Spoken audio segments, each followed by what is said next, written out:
आणि एक महत्त्वाची बातमी, महाराष्ट्रातील मतदारांनी तेलंगणमध्ये मतदान केल्याचं समोर आलंय। लोकसभेच्या चौथ्या टप्प्यासाठी तेलंगणमधील आदिलाबादमध्ये आज मतदान सुरू आहे। दरम्यान सीमेलगतच्या 12 गावातील गावकऱ्यांनी दोन्ही राज्यात मतदान केल्याचं समोर आलंय। 19 एप्रिल रोजी चंद्रपूर क्षेत्रासाठी मतदान करणारे मतदार आज पुन्हा चौथ्या टप्प्यासाठी तेलंगणमध्ये मतदान करतायत। चंद्रपूर जिल्ह्यातील जीवती या दुर्गम तालुक्यातील 12 गावं तेलंगण सीमेला लागलेली आहेत।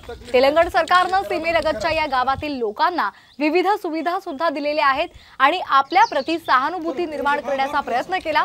तिथल्या लोकांना स्वतःचा फायदा दिसत असल्यामुळे ते दोन्ही राज्यातील योजनांचा लाभ उचलत आहेत। त्यामुळे आता तिथल्या नागरिकांनी दोन्ही राज्यात मतदान केलेलं आहे। आम्ही महाराष्ट्राचं इलेक्शन केलेलं आहे आणि आता 13 मेला आंध्राचं सुद्धा इलेक्शन करत आहोत। दोन्हीच्या पेट्या आहेत, दोन्हीकडे इलेक्शन व्हायला आणि दोन्हीकडे आम्ही मतदान करायला।